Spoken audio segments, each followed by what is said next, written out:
राष्ट्रीय स्वयंसेवक संघ के कोंकण प्रांत के सभी ज्येष्ठ वरिष्ठ अधिकारी वृंद और प्रिय स्वयंसेवक बंधु, और सबसे अधिक आनंद की बात तो ये है, इस कार्यक्रम में स्वयंसेवकों के परिवार जुड़ रहे हैं। तो परिवार में सभी आदरणीय माताएं, बहनें और नौजवान सदस्यगण, ये समय परीक्षा होने और परीक्षा न होने ऐसे विवाद से ग्रस्त ये समय है, पर कुछ परीक्षाएं हुई है और कुछ परीक्षा हो चुकी। तो मान लीजिए कोई एक सरल सवाल करे, 15 अगस्त 1947 से पहले का हिंदुस्तान और 15 अगस्त 1947 के बाद के हिंदुस्तान में क्या अंतर है।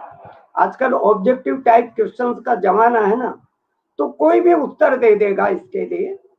15 अगस्त 1947 से पहले का हिंदुस्तान परतंत्र था और बाद का हिंदुस्तान स्वतंत्र है।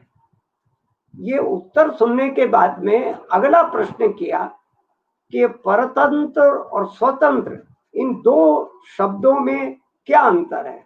अब थोड़ा प्रश्न टेढ़ा हो गया, एक दो शब्दों में उत्तर नहीं दिया जा सकता। तो इन अंतर को समझने और समझाने का प्रयत्न करेंगे। तो हम लोगों ने मैथमेटिक्स के सवाल किए होंगे, उसमें कॉमन फैक्टर निकालते हैं किसी की वैल्यू निकालने के लिए। तो यहाँ परतंत्र और स्वतंत्र में भी तंत्र ये कॉमन फैक्टर है। तंत्र किसको कहते हैं? किसी भी देश समाज को चलाने के लिए एक व्यवस्था, एक प्रणाली, एक मैकेनिज्म लगता है। जैसे शिक्षा को चलाने के लिए शिक्षा की प्रणाली लगती है, राजनीति चलाने के लिए राजनीतिक प्रणाली लगती है, चुनाव चलाने के लिए चुनाव की प्रणाली लगती है। ऐसे ही देश की अर्थव्यवस्था चलाने के लिए आर्थिक प्रणाली लगती है। अंतर क्या आ गया? स्वतंत्रता से पहले हमारी जो सब प्रकार की व्यवस्थाएं थी, प्रणाली थी, मैकेनिज्म था, वो पराये लोग चलाते थे, विदेशी लोग चलाते थे, अंग्रेज चलाते थे। तो जब हमारी संपूर्ण व्यवस्था को अंग्रेज चलाते थे, पराये लोग चलाते थे, इसलिए परतंत्र था। तंत्र पर पराये हाथ का कब्जा था। वो अपने हित में चलाते थे, हिंदुस्तान के हित में तो चलाते नहीं थे। स्वतंत्र जब हो गए तो ये तंत्र चलाने की जिम्मेवारी किसकी आ गई? देश के लोगों की आ गई। अब हमारे देश का व्यक्ति राष्ट्रपति बनेगा, प्रधानमंत्री बनेगा, हमारे आईएएस ऑफिसर्स होंगे, मिलिट्री का प्रमुख हमारे देश का व्यक्ति बनेगा, सुप्रीम कोर्ट, हाई कोर्ट के जज हमारे देश के लोग बनेंगे। तो तंत्र पराये लोग ने चला करके स्वदेश के लोग चला रहे हैं, ये स्वतंत्र है। परंतु हाथ में तो आ गया, अभी भी इस तंत्र के जैसा तंत्र हम ढो रहे हैं, वो तो नकल किया हुआ तंत्र ढो रहे हैं। शिक्षा तंत्र भी अभी उसमें पश्चिम की छाप है, राजनीतिक और चुनाव प्रणाली में भी पश्चिम की छाप है, और देश के विकास के लिए जो हमने आर्थिक व्यवस्था स्वीकार की, वो भी अपने देश के अनुसार न हो करके हमने पश्चिमी मॉडल को नकल कर लिया।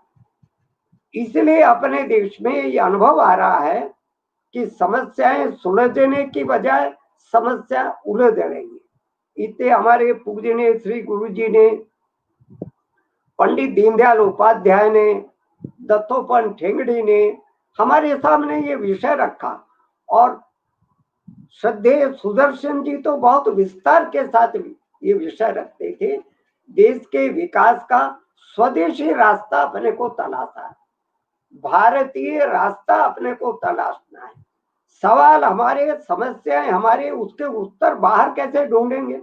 रविन्द्रनाथ टैगोर ये कहा करते थे, जिनके सवाल उन्हीं ने उसका जवाब देना है। तो भारत की समस्याओं का समाधान भारतीय लोगों ने भारतीय जीवन मूल्यों के आधार पर देना है। पर अपने देश का दुर्भाग्य रहा कि हम लोगों ने 1950-51 से विकास का जो रास्ता तय किया वो तो पश्चिम वाला रास्ता तय किया है। कैसे? सरल भाषा में समझाता हूँ। विकास किसको कहते हैं, प्रगति किसको कहते हैं, उन्नति किसको कहते हैं? तो आजकल एक शब्द खूब चल रहा है, हम सब लोग सुन भी रहे होंगे, पढ़ भी रहे होंगे। किसी देश का विकास उस देश की जीडीपी पर निर्भर है। और देश प्रगति कर रहा है कि नहीं कर रहा है? देश की जीडीपी बढ़ रही है तो प्रगति कर रहा है, जीडीपी नहीं बढ़ रही है तो प्रगति नहीं कर रहा। और जीडीपी भी प्रति व्यक्ति जीडीपी बढ़नी चाहिए। अब मैं थोड़ा सरल भाषा में आपको समझाता हूं। ये जीडीपी के आधार पर विकास का रास्ता और ये गणना करना ही गलत है।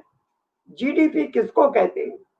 एक देश में एक वर्ष में उत्पन्न वस्तु और सेवाओं के बाजार मूल्यों को जोड़ देते हैं। इतनी साइकिल बनी, इतनी मोटर बनी, इतने टीवी बने, इतनी घड़ियां बनी, इतने मोबाइल फोन बने, इतने मीटर कपड़ा बना, इतना गेहूं पैदा हुआ, इतना चावल पैदा हुआ, इतनी खंडसाली, जो कुछ भी वस्तुएं देश में पैदा होती है उनके बाजार मूल्यों को जोड़ देते हैं, उसको बोलते हैं जीडीपी। उसमें जनसंख्या का भाग दे देंगे तो आ जाएगा प्रति व्यक्ति जीडीपी। अब मैं ये समझाता हूं कि पश्चिम के लोगों ने हमको भरवा करके ये जीडीपी की गणना ही दोषपूर्ण पकड़ा दी और हमने मान लिया। कैसे? दो सरल उदाहरण से समझाता हूं। मान लीजिए किसी एक परिवार में कोई एक महिला नौकरानी काम करती है। वो सफाई का, बर्तन साफ करने का, कपड़े धोने का, घर वालों को खाना मिला करके खिलाने का काम करती है। तो वो सेवा का उत्पादन कर रही है। घर वाला उसके बदले में उसको 10,000 रुपए तनख्वाह देता है, तो उसकी सेवा का बाजार मूल्य हो गया 10,000 रुपए। तो ये जीडीपी में शामिल होगा। मान लीजिए वो महिला नौकरानी नौजवान है, उस घर में कोई नौजवान लड़का भी रहता है, रहते रहते दोनों के बीच प्यार हो गया और दोनों का विवाह हो गया। तो नौकरानी से वो बन गई अब मालकिन, काम वही कर रही है। पर कोई मालिक अपनी घरवाली को उसकी सेवा के बदले तनख्वाह नहीं देता है, तो वर्तमान परिभाषा ये कहती है जीडीपी हो गई। ये तो परिवार के लोगों का कार्यक्रम है ना। हमारे परिवार में तो माताएं बहनें बहुत काम करती है, खाना बनाती है, 4 तरह की सब्जियां बनाती है, 4 तरह के अचार बनाती है, मुरब्बे बनाती है, पापड़ और बड़िया बनाती है। और महाराष्ट्र के परिवारों में श्रीखंड बनता है, अनेक ही श्राद्ध के अवसर है, इसमें खीर बनती है, पूड़ी बनती है। तो ये सब सेवाओं का उत्पादन हो रहा है। और उत्पादन कौन कर रहा है? उत्पादन कर रहे हैं अपने परिवार की माताएं बहनें। पर ये परिभाषा ये कहती है इनकी सेवाओं को जीडीपी में शामिल नहीं करते। पश्चिम के देशों में सब काम बाजार में ही होता है। बच्चे का जन्म होगा तो हॉस्पिटल में होगा, थोड़ा बच्चा बड़ा हो गया तो उसका लालन पालन के लिए क्रेच में डाल देंगे, शिक्षा के लिए विद्यालय के हॉस्टल में डाल देंगे। घर में कोई माँ बाप बूढ़े हैं तो ओल्ड एज हाउसेज में डाल देंगे। इस सब के लिए खर्चा करना पड़ता है। तो उन्होंने कहा कि हमारी जीडीपी ज्यादा है क्योंकि बाजार मूल्य है। हमारे देश में ये सब काम परिवार में, घरों में होते हैं।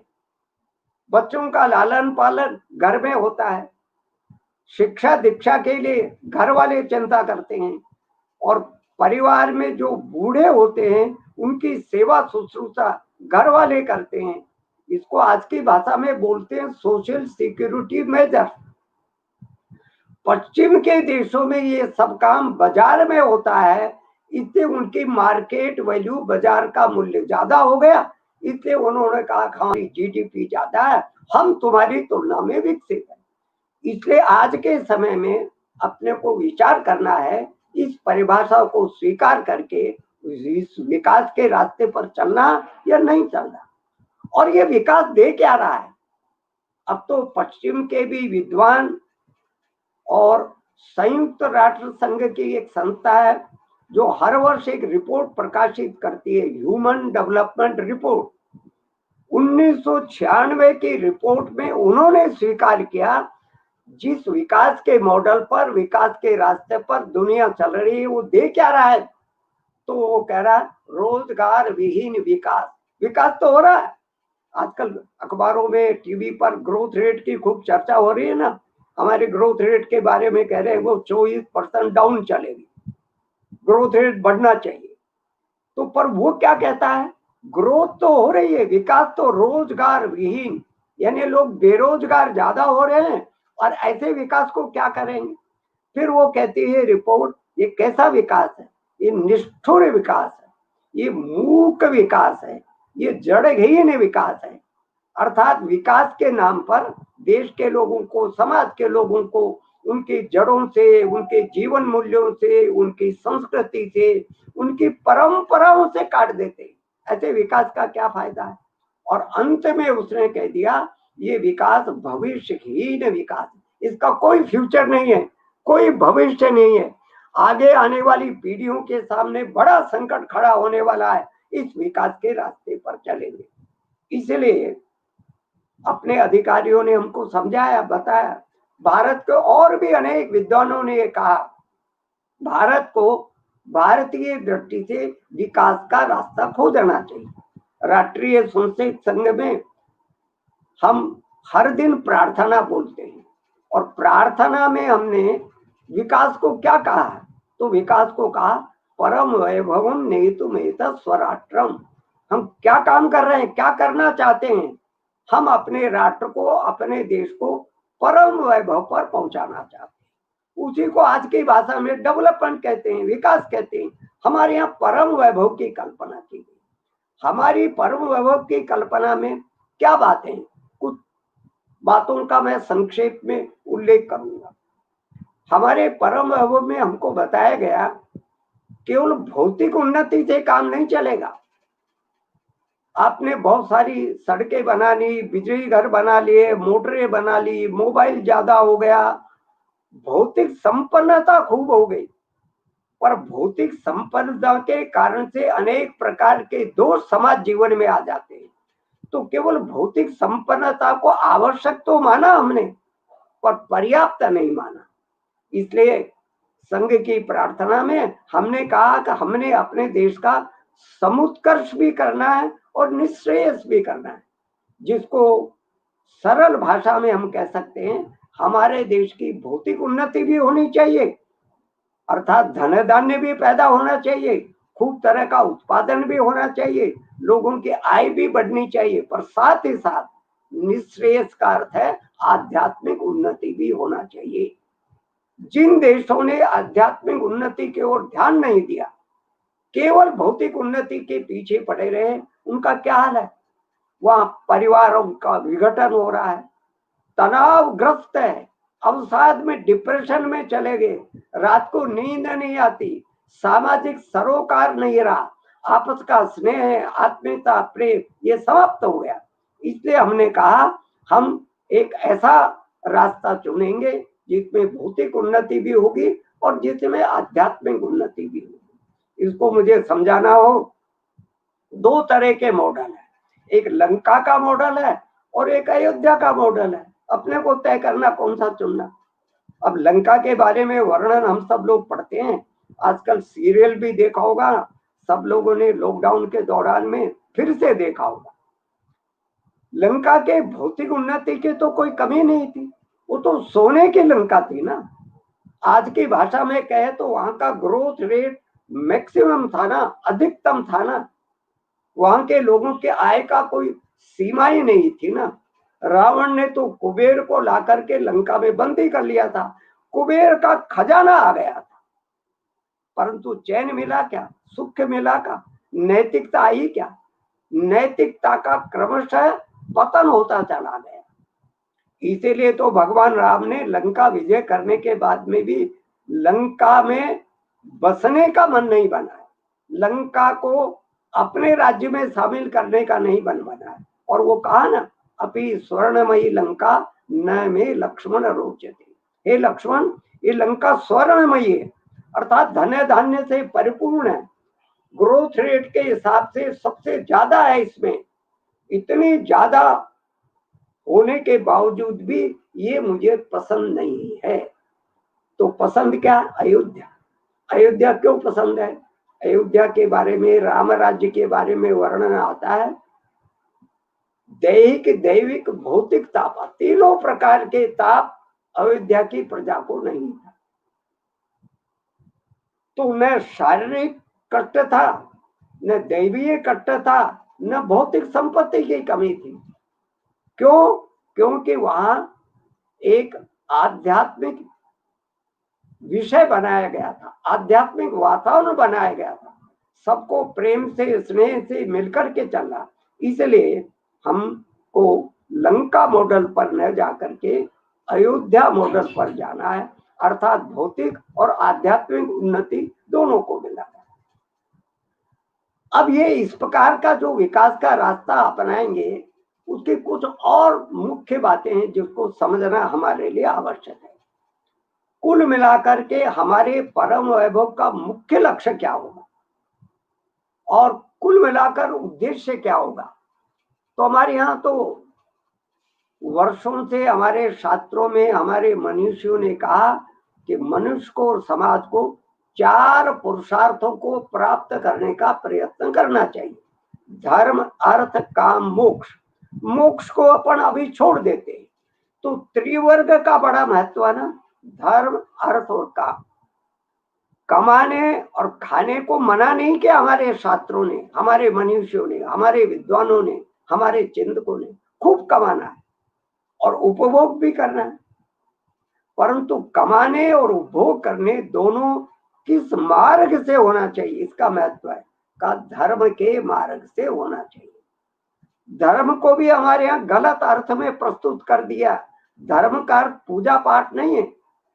धर्म का अर्थ है वो नियम, वे कानून कायदे, वो मर्यादाएं, वो नैतिक आचरण के तौर तरीके जिसके कारण से परिवार का, समाज का, देश का, संपूर्ण विश्व का और संपूर्ण सृष्टि का धारण, रक्षण, पोषण होता हो। 3 शब्द है, धारण, रक्षण, पोषण। धारण कर सकते। आजकल प्रदूषण की समस्या बढ़ गई ना, क्यों? धरती माता इस पर्यावरण संकट के कारण से प्रदूषित चीजों को धारण करने की क्षमता नहीं रह गई। उसको पर्यावरण की भाषा में सिंकिंग कैपेसिटी कहती है। कूड़ों का ढेर लग रहा है, कचरों का ढेर लग रहा है। तो कुल मिलाकर अपने सब प्रकार की चीजें प्रदूषित हो गई है। धरती, मिट्टी प्रदूषित है, जल प्रदूषित है, वायु प्रदूषित है, ध्वनि भी प्रदूषित हो रही है, मन भी प्रदूषित हो रहा है, मनों में भी गलत भाव आ रहे हैं। इसलिए हमारे यहाँ कहा कमाना और खाने का काम करना, कमाने का उपभोग का, परंतु ये कैसा होना चाहिए? धर्म के नैतिक मार्ग से होना चाहिए।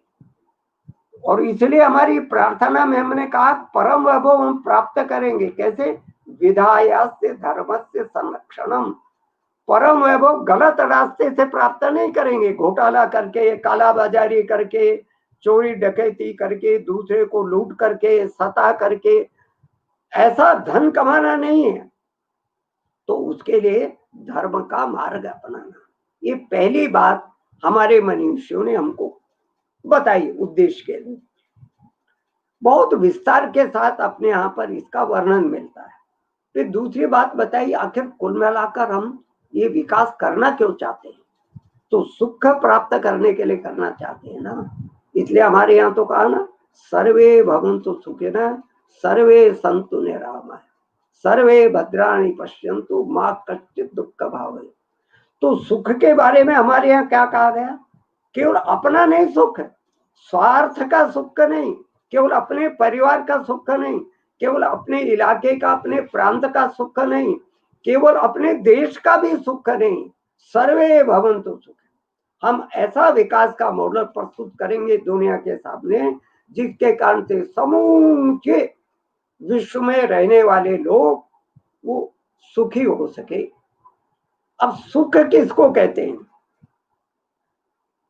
सुख भी एक तो तात्कालिक सुख होता है, क्षणिक सुख होता है, परंतु पूजनीय गुरु जी ने शब्द प्रयोग किया, जिस सुख को प्राप्त करना चाहते हैं और देश के लोगों को देना चाहते हैं, वो अखंड सुख होगा, चिरंतन सुख होगा, टिकाऊ सुख होगा, लंबे समय तक टिकने वाला सुख होगा। थोड़ी देर तक आपकी आवश्यकताओं की पूर्ति होने के कारण से आप खुश हो गए, पर बाद में निराश हो गए, हताश हो गए, परेशान हो गए। तो ऐसा सुख नहीं चाहिए। हमारे यहाँ सुख के बारे में बहुत विस्तार के साथ किन चीजों से सुख मिलेगा, और गीता में भगवान कृष्ण ने इससे भी ऊपर बढ़कर बात कह दी, क्योंकि सर्वे भवन्तु सुखिनः में ऐसा ध्वनित होता है, शायद ये मनुष्यों के सुख की बात है। तो भगवान कृष्ण ने गीता में कहा, सर्वभूत हिते रतः। हम ऐसा मार्ग अपनाना चाहते हैं, विकास का ऐसा तौर तरीका अपनाना चाहते हैं जिसमें सबका हित हो। सबका हित का मतलब है मनुष्यों का तो हित हो ही हो, पर भूत प्राणियों का भी हित हो, सब जीव जंतुओं का भी हित हो, सब वन संपदाओं का, सब प्राकृतिक जगत का हित हो।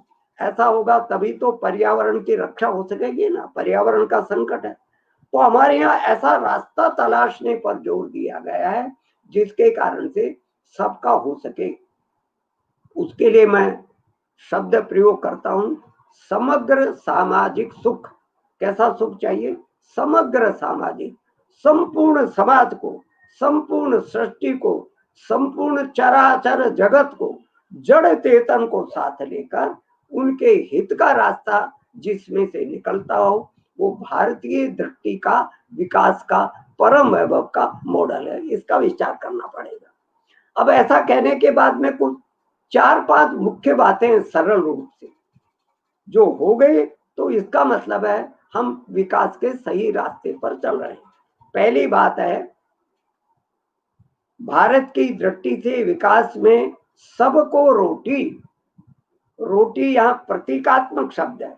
रोटी का मतलब है देश में रहने वाले प्रत्येक व्यक्ति की जीवन की अनिवार्य आवश्यकताओं की पूर्ति की गारंटी। आज तो नहीं है ना, दीनदयाल जी ने अंत्योदय की धारणा दी थी, सबसे गरीब से गरीब आदमी के हिस्से में कुछ आ रहा है कि नहीं आ रहा? आज तो नहीं आ रहा।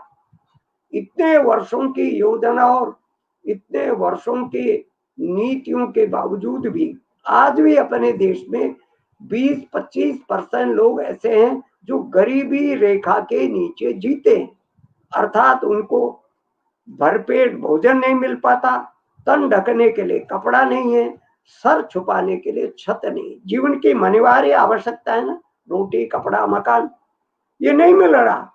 और केवल ये भारत की स्थिति ऐसा नहीं, समूची दुनिया में किसी में कम होगा, किसी में ज्यादा होगा। दुनिया का कोई देश ये गारंटी नहीं दे सकता कि वो अपने देश में रहने वाले प्रत्येक व्यक्ति की अनिवार्य आवश्यकताओं की पूर्ति की गारंटी कर पा रहे हैं। तो विकास का रास्ता गलत है ना। तो भारत में विकास का रास्ता हम चुनेंगे, इसमें पहला काम करेंगे, हर एक व्यक्ति की जीवन की अनिवार्य आवश्यकताओं की पूर्ति की गारंटी होगी। ये पहली बात कही। दूसरी बात, क्योंकि इस परिवार के कार्यक्रम में शायद विद्यार्थी भी जुड़े हुए हैं, तो शिक्षा की भी व्यवस्था के बारे में भारतीय मनीषियों ने चिंतन किया। शिक्षा के बारे में क्या कहा? सबको संस्कारक्षम समाजोपयोगी शिक्षा के समान अवसर। 2-3 बातें मैंने कही, सरल ढंग से समझाता हूं मैं आपको। एक तो मैंने कहा कि देश में जन्म लेने वाले प्रत्येक बालक और बालिका का प्रतिभा के विकास की जिम्मेवारी समाज की होनी चाहिए, कोई भेदभाव नहीं होना चाहिए। शिक्षा का समान अवसर का, आज तो समान अवसर नहीं, जिनके माँ बाप की जेब में अच्छा पैसा है वो तो अपने बच्चे को अच्छे स्कूल में दाखिल करवा देंगे, और जिसके माँ बाप की जेब में पैसा नहीं है वो अपने बच्चों को या तो दाखिल ही नहीं करवा पाते, और दाखिल करवा दिया तो बीच में से छुड़ाना पड़ता। ड्रॉप आउट रेट बहुत ज्यादा हो रही है ना। तो शिक्षा के समान अवसर नहीं है वर्तमान की व्यवस्था में। और दूसरी बात मैंने इसमें कही, शिक्षा कैसी होनी चाहिए, संस्कार क्षम होनी चाहिए, अर्थात नैतिक मूल्य बच्चों में संस्कार आने चाहिए ना। आजकल की तो शिक्षा में संस्कारों की कोई व्यवस्था ही नहीं है। अब थोड़ी बहुत मात्रा में उसके बारे में विचार करना प्रारंभ किया है। आखिर स्कूल में, कॉलेज में, विश्वविद्यालय में पढ़ने वाला बच्चा कैसा निकलना चाहिए, नैतिक आचरण की दृष्टि से श्रेष्ठ होना चाहिए। पहले हमारे देश की यही तो विशेषता थी और इसलिए हमने समूचे संसार को आह्वान किया था, स्वे से चरित्रं शिक्षेरन पृथिव्याम सर्व मानवा। हे संपूर्ण पृथ्वी के लोगों, आओ भारत में आओ, भारत में हम तुमको चरित्र की शिक्षा देंगे। तो शिक्षा में मुख्य संस्कार का महत्व है। कोई व्यक्ति महान कब बनता है, बड़ा कब बनता है, श्रेष्ठ कब बनता है, केवल पैसे से नहीं बनता, केवल वेशभूषा से नहीं बनता, चरित्र से बनता है। विवेकानंद के बारे में ऐसी घटना आती है ना, विवेकानंद शिकागो की सड़क पर सैर करने के लिए निकले सुबह सुबह, तो उनके पीछे अमेरिकन नौजवान युवक और युवतियां पीछे पीछे लग गए और भद्दी भद्दी कमेंट करने लगे, ये कैसा अनसिविलाइज असभ्य व्यक्ति कहां से आ गया। वो तो चोगा पहने हुए थे, भगवा चोगा लंबा सा पहने हुए थे, सर पर पगड़ी थी। तो कहा इनको कपड़े पहनने की अकल नहीं है, ऐसा खूब वो बोलते रहे विवेकानंद को। विवेकानंद मस्ती में चलते रहे, उनकी बात सुनते रहे। विवेकानंद को अच्छी अंग्रेजी आती थी।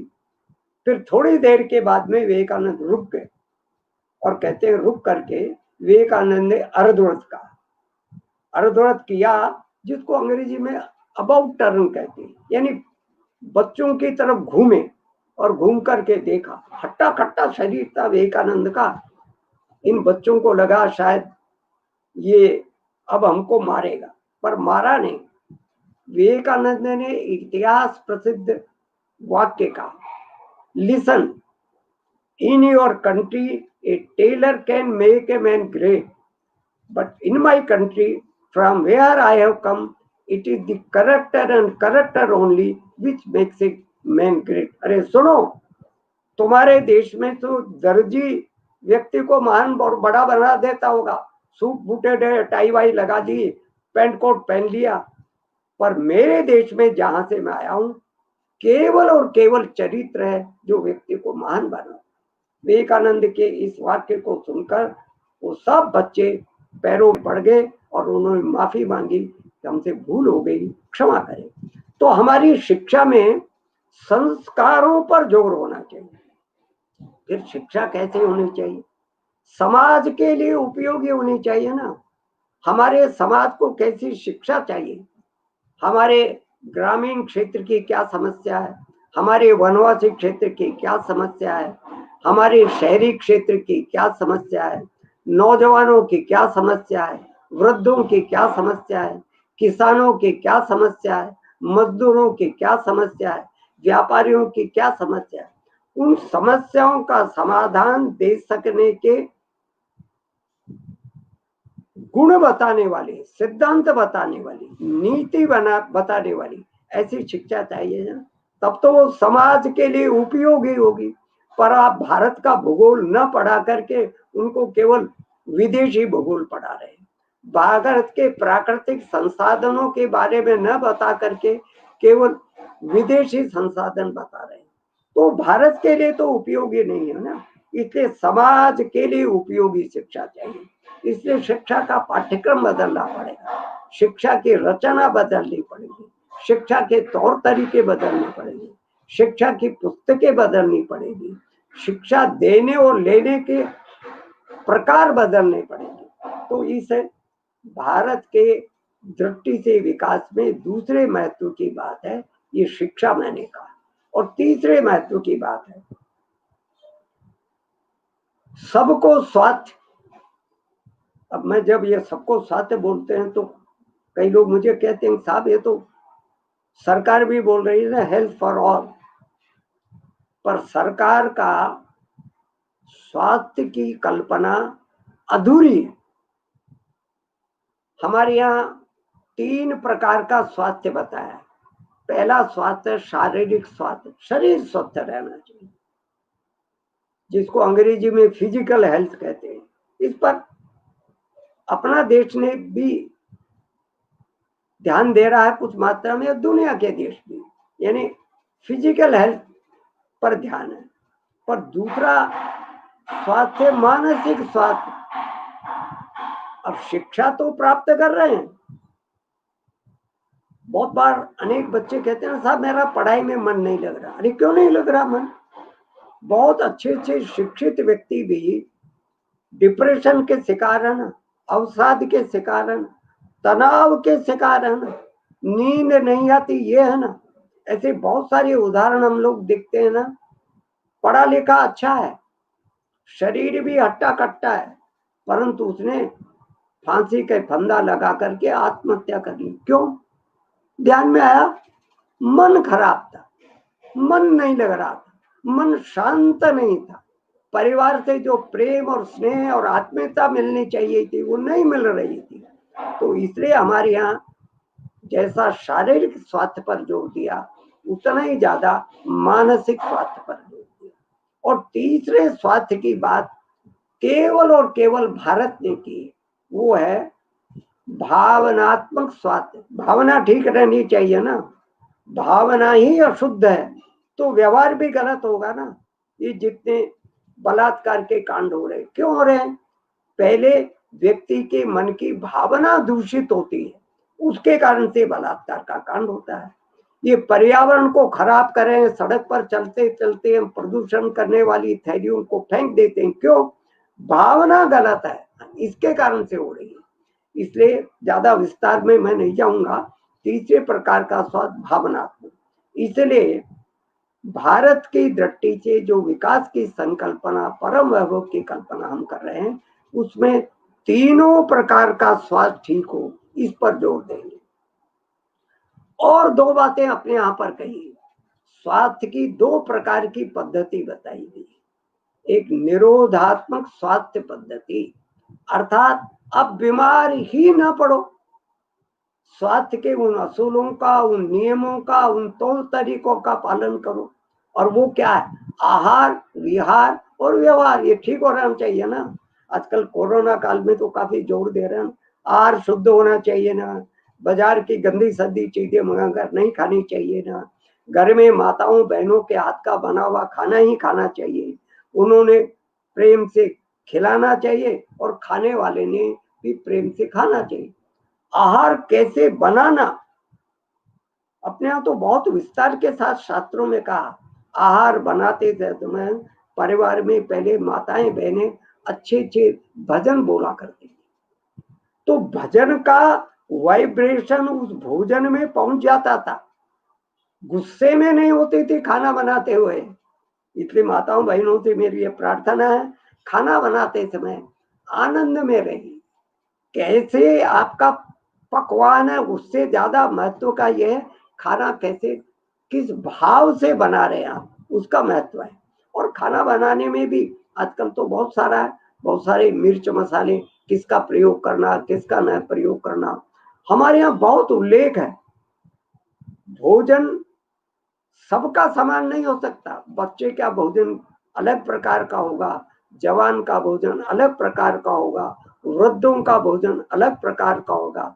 प्रातः काल अलग चीज लेंगे, दोपहर को अलग लेंगे, सायंकाल अलग, बहुत विस्तार के साथ है। थाली में जो प्रातः काल हो वही सायंकाल हो, ऐसा नहीं है।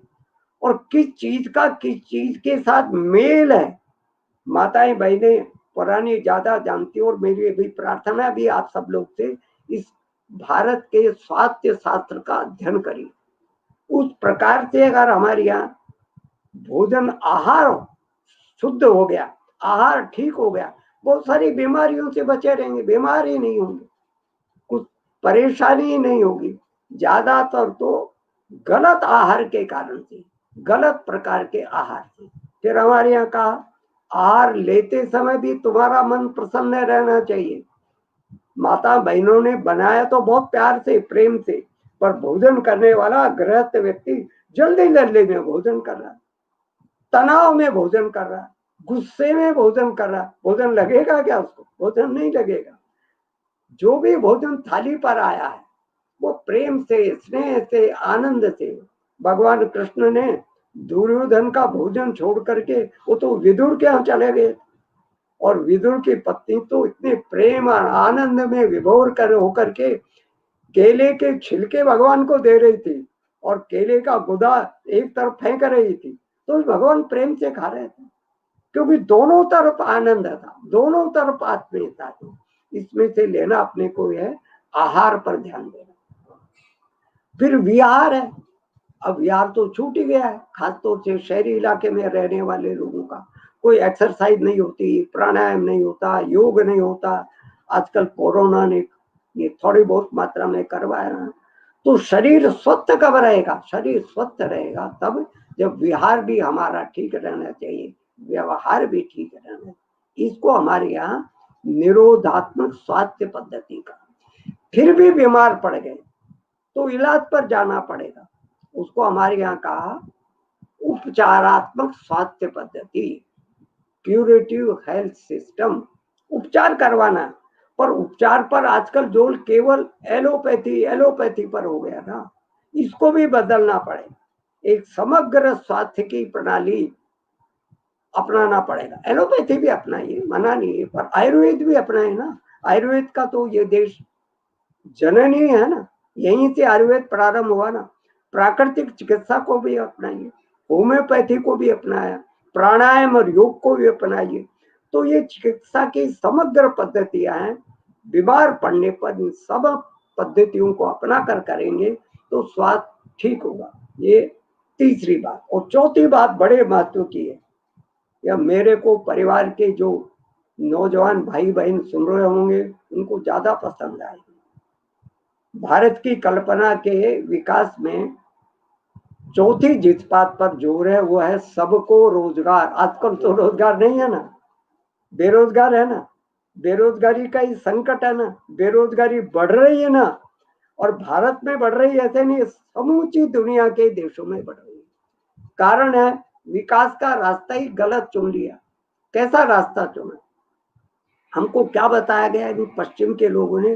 ग्रोथ होने दो, ग्रोथ होने दो, उत्पादन होने दो, उत्पादन होने दो। ग्रोथ होगा तो वो अपने आप ही रोजगार बढ़ जाएगा। पर इतने वर्षों का अनुभव कहता है कि केवल ग्रोथ होने से और रोजगार नहीं बढ़ता है। इसको अंग्रेजी में बोलते हैं ग्रोथ लेड एम्प्लॉयमेंट स्ट्रेटेजी, ऐसा बोलते हैं। अर्थात विकास आधारित रोजगार की रणनीति पर नहीं हुआ, बल्कि हुआ क्या? ग्रोथ ग्रोथ पर जोर दिया तो जिनके पास साधन था, पैसे वाले थे, वो अधिक अमीर होते गए, गरीब और गरीब होता गया, विषमता बढ़ती गई और बेरोजगारियों की संख्या बढ़ती गई। इसलिए अपने यहाँ दीनदयाल जी ने, गांधी जी ने, ठेंगड़ी जी ने और संघ के अपने सब वरिष्ठ अधिकारियों ने कहा, क्या कहा? इसको बदलना पड़ेगा। बदल करके क्या करना पड़ेगा? कोई भी निवेश की योजना, उत्पादन की योजना बनाते हैं तो पहले इस पर विचार करो, इसके द्वारा कितने लोगों को रोजगार मिलेगा। ज्यादा से ज्यादा लोगों को रोजगार मिले ऐसा उत्पादन का तंत्र बनाओ। तो ज्यादा लोगों को रोजगार मिलेगा तो ग्रोथ रोथ तो अपने आप हो जाने वाली है ना, विषमता भी नहीं है। इसलिए चौथी बात ये भारत का विकास का संकल्पना सबको रोजगार। और पांचवी बात है सबको सुरक्षा, आंतरिक और बाहरी सुरक्षा की गारंटी। ये पांच बातें जिसके माध्यम से होगी उसको हमने भारतीय कल्पना का विकास का। अब सवाल ये होगा कैसे? उसके लिए सरल भाषा में दो तीन बातें कह करके मैं विषय को पूर्ण करूं। पहला काम करना होता है जब कभी भी विकास का रास्ता अपनाया जाता है तो टेक्नोलॉजी का प्रश्न होता है। जैसे अभी हम लोग इस टेक्नोलॉजी पर को सुन रहे हैं ना, पर टेक्नोलॉजी की सीमा है, चलते चलते बंद हो जाती है। हमारे प्रांत कार्य वह बोल ही नहीं पाए। टेक्नोलॉजी में कब विवाद उत्पन्न हो जाए कुछ कह नहीं सकते, कब क्षरण हो जाए कुछ पता नहीं लगता। और टेक्नोलॉजी का गलत विभाजन कर दिया, ये कहा कुछ हाई टेक्नोलॉजी कुछ लो टेक्नोलॉजी। और हमारे सामने प्रश्न उपस्थित कर दिया, तुम हाई लोगे कि लो लोगे, तो हमको क्या बोलना पड़ता है, मजबूरी हाई लेंगे। तो मैं बहुत सारे टेक्निकल इंस्टीट्यूट में गया, मैंने कहा हाई लो क्या होता है, पुनर्विभाजन करिए, उपयुक्त टेक्नोलॉजी और अनुपयुक्त। जो टेक्नोलॉजी हमारे देश की समस्याओं का समाधान कर सकेगी उसको अपनाएंगे, जो नहीं कर सकेगी नहीं अपनाएंगे। और फिर हमको एक मानसिकता से बाहर आना पड़ेगा। हमारा देश पुराने समय में ऐसा देश नहीं रहा जिसमें टेक्नोलॉजी नहीं थी। अगर टेक्नोलॉजी नहीं थी तो दिल्ली में एक लौह स्तंभ खड़ा है ना, कभी दिल्ली आना हुआ, कुतुब मीनार के पास में एक स्टील का बड़ा भारी पिलर है, जितना धरती के ऊपर है उतना ही धरती के नीचे है, सैकड़ों सालों से खड़ा है, वो जंग नहीं लगी। आज दुनिया की लेटेस्ट स्टील टेक्नोलॉजी भी ऐसा सिंगल पीस नहीं बना सकती, कोई जोड़ नहीं है उसमें। हमारे यहाँ वर्णन आता है ना, ढाके की मलबल एक अंगूठी में से 20 गज का थान निकल जाता। तो इतना बारीक सूत काटते थे, 2200 2250 काउंट का सूत काटते थे। टेक्नोलॉजी थी तभी तो काटते थे। आजकल तो बढ़िया से बढ़िया टेक्सटाइल मिल भी 500 550 काउंट से ज्यादा का सूत नहीं काट पाती। तो भारत में पुरानी परंपरागत टेक्नोलॉजी का वर्तमान ज्ञान विज्ञान के आधार पर उसका थोड़ा नवीन संस्करण करना पड़ेगा, उसको युगानुकूल बनाना पड़ेगा।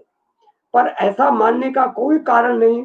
हमारी हाँ, दुनिया के टेक्नोलॉजी लेंगे हम, पर उसको देशानुकूल बना कर लेंगे।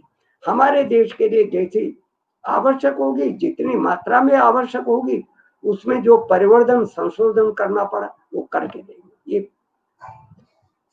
ये महत्व की बात है। दूसरे महत्व की बात है, हमारा अर्थतंत्र आर्थिक व्यवस्था कैसी रहनी चाहिए। तो 3 बातें हैं, स्वदेशी, स्वावलंबी, विकेंद्रित अर्थतंत्र।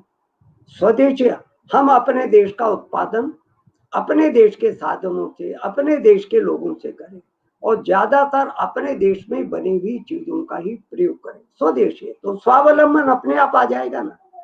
और विकेंद्रित, बड़े बड़े शहरों में केवल बड़े बड़े उद्योगों के केंद्र बना दे और गांव उजड़ गए, छोटे कस्बे उजड़ गए, तो ये विकेंद्रित थोड़ा ही चला। तो इस विकेंद्रित अर्थतंत्र, और 2 बातें कहता हूं, उपभोग शैली और जीवन शैली बदलना पड़ेगा। मैंने अभी कहा ना, पश्चिम के इस विकास के कारण से भोगवादी जीवन, ज्यादा से ज्यादा उपभोग करो, ज्यादा उपभोक्तावाद बढ़ गया। हमारे यहाँ क्या कहा गया, हमको उपभोग शैली और जीवन शैली कैसे अपनानी, सीमित, संयमित, सदाचारी उपभोग शैली और जीवन शैली। अर्थात जरूरत पड़ने पर ही चीजों का उपभोग करो ना। आपके पास बहुत सारे कपड़े, आप बाजार में गए, आप और एक नया कपड़ा खरीद लाए, क्यों लाए, कभी विचार आया क्या हमारे? खासतौर से माताओं बहनों को मैं कह रहा हूँ, मैं बहुत घरों में जाता हूँ, पूछा बहन जी कहाँ गई है, बाजार गई है, देखा दोनों थैले लेकर आ रही है, नई नई साड़ी। मैंने कहा साड़ी नहीं थी, हाँ थी, पर वो दुकानदार ने एक लेटेस्ट डिजाइन बता दी और हमने खरीद लिया। हमने कभी विचार नहीं किया कि अगर हमने आवश्यकता से अधिक सामान खरीदा तो हमने किसी न किसी का हक छीन लिया। आज भी हमारे देश में वनवासी क्षेत्र में ऐसी माताएं बहनें हैं ना, जिनके पास में एक भी साड़ी नहीं। तो इसलिए इसको सीमित उपभोग करना, सदाचारी उपभोग करना, अर्थात उपभोग करते समय हम पड़ोस का भी ख्याल करें, गरीब लोगों का भी ख्याल करें, अभावग्रस्त लोगों का भी ख्याल करें। हमारे यहाँ तो कहा गया है, जो अकेला उपभोग करता है वो पापी होता है। ऋग्वेद में आ गया है, केवलागो भवती केवलादि, ऐसा ऋग्वेद का एक सूत्र। जो केवल अपने लिए भोजन करता है वो पापी है, बांट कर करना ना। हमारे यहाँ 2 प्रकार का भोजन अच्छा बताया गया, अमृत और विघत। अमृत मानी यज्ञ करने के बाद, हवन करने के बाद जो शेष बच जाए, यज्ञ प्रसाद मान करके उसका ग्रहण करना। और विघत यानी सब लोगों को भोजन कराने के बाद में, परिवार के बुजुर्गों को, परिवार की महिलाओं, गर्भिणी महिलाओं को पहले, परिवार में कोई अतिथि आ गया तो उसको, और जो पशु वगैरह, आजकल तो श्राद्ध के दिन चल रहे हैं ना, श्राद्ध में हम निकालते समय क्या ये कौवे का हिस्सा है, ये कुत्ते का हिस्सा है, ये गाय का हिस्सा है, ये क्या संकेत है? संकेत ये है हम अकेला भोजन नहीं करेंगे, बांट कर भोजन करेंगे। इसका बहुत विस्तार से वर्णन अपने यहाँ पर है। इससे हमको उपभोग शैली और जीवन शैली सादा भी रखना और सबके लिए रखना, केवल अपने लिए नहीं। अपने लिए ही भोग करने वाला व्यक्ति कुल मिलाकर समाज जीवन में से चोरी करता है। श्रीमद् भागवत में आया है, यावत बृहेत जठरम तावत ही स्वत्तम देहिनाम अधिकम यो अभिमन्ये सस्तेनो दंडम अर्हति। इसका अर्थ है जितना आपके लिए चाहिए, जितने में से जठराग्नि अपना पेट की भूख शांत हो जाए उतने पर ही आपका अधिकार है। उससे अधिक आप संग्रह करके रखते हो तो श्रीमद् भागवत में महर्षि वेदव्यास ने कहा वो तो स्तेन है, चोर है, दंड का भागी है। कुल मिलाकर ये संकेत करना चाहते थे भोजन आहार बांट करके करना। और अंत में एक बात कहकर के मैं अपना पूर्ण करता हूं, कुल मिलाकर वितरण की समानता कैसे आएगी। खासतौर से हमारे कम्युनिस्ट मित्र हमको कहते हैं आपके शास्त्रों में न्यायपूर्ण वितरण की कोई बात नहीं। हमारे यहाँ है ना, ईशोपनिषद का पहला श्लोक ही है, ईशावास्यमिदं सर्वम यत्किंचन जगत्याम जगत तेन त्यक्तेन भुंजिता मा गृह कस्य। ये जो कुछ भी संसार में पदार्थ है वो किसके? परमात्मा के, ईश्वर के। नदी में जल हम लेकर आए थे क्या? वनों में पेड़ पौधे हम लेकर आए थे क्या? पर्वतों पर पत्थर हम लेकर आए थे क्या? धरती के भीतर अनेक तरह के जो संसाधन मिलते हम लेकर आए थे क्या? किसके? परमात्मा के। तो इन सबको परमात्मा का मान करके ट्रस्टी के भाव से हम इनका उपयोग करें। और किस भाव से उपयोग करें, एक सरल उदाहरण से 2 मिनट में समझा करके मैं अपनी बात को पूर्ण करता हूँ। मान लीजिए आप किसी दिन बाजार से बर्फी खाने की इच्छा हुई, बर्फी का डिब्बा 1 किलो का लेकर आए। रास्ते में कोई मित्र मिल गया, क्या लाए हो? आपके मन का पहली प्रतिक्रिया होगी कि इसको अभी मिलना था क्या? उन्होंने नहीं, जरा थोड़ा मूड खराब था तो मूड ठीक करने के लिए 1 किलो बर्फी लेकर आया। वो कहे मुझे दो, तो आपकी देने की इच्छा होगी क्या? नहीं होगी। फिर भी जिगरी है तो एक आध टुकड़ा फेंक करके घर जाओगे, अकेला उपभोग करोगे।